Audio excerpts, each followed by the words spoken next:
What we were trying to achieve in The Mummy was, first of all, absolute believability, and that's where Maya really came in and helped us out. The thing that makes Maya so easy is you can just simply write things that you couldn't do in other packages. You can write scripts in Mel, you can write API plugins, you can pretty much do what we want. This is a scene near the end of the movie. The audience has already seen the scarab several times and is well aware of the fact that they will eat a man alive.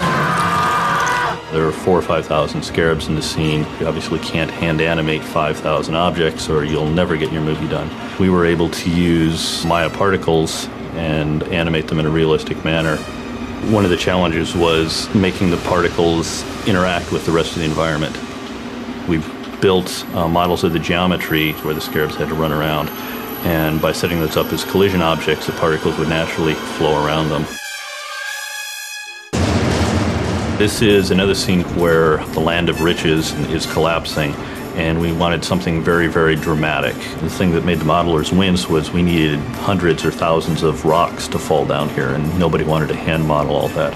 So we went into the API and wrote routines that would allow us to build these rocks, deform them, and come up with something that looked natural, then animate it. It took 3 or 4 days to generate instead of 3 or 4 weeks. It certainly saved us a lot of time and money. We simply wouldn't have gotten it done in time otherwise. In the first Union series of commercials, we were asked to create a financial world. Maya has created a beautiful dynamic system that can simulate the real world, but they can also simulate worlds that we never knew. The flexibility to use expressions, the flexibility of all these forces to be animatable is truly amazing. We have this wonderful samurai man being pulled through a technological city. All of the ropes and cords on this creature moved like they were actually in our environment. Being able to work within one interface during the course of a day is very valuable. I can model something in the morning, animate it in the afternoon, light it, and then render it by the end of the day for a very fast, quick production schedule.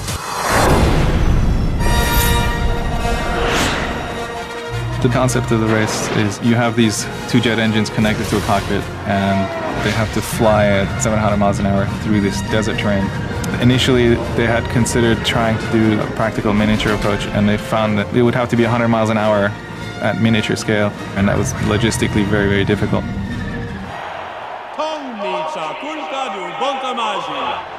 We actually constructed the airframe of the object using rigid bodies so that it would deform and warp like metal when the cars actually crash. Pieces tear off, and then you have sand that comes off the ground, and you have smoke trails from the engine all at the same time.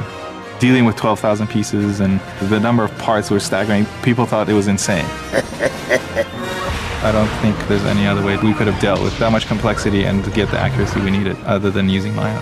The Maya package has everything from modeling to animation to dynamics to expressions and rigid bodies and particles all in one place. When you change something, immediately you saw the feedback. You didn't have to go somewhere else to animate it and then convert that over and then come back in and say, oh, this is what my particles do now. As you realize what's possible, you come up with new ideas every day about how a lot of things can be made easier or faster or just better looking.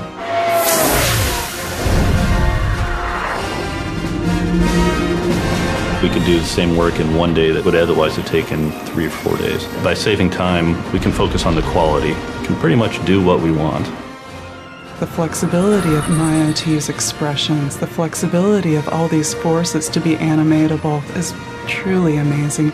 The Maya package has everything from modeling to animation to dynamics to expressions and rigid bodies and particles all in one place.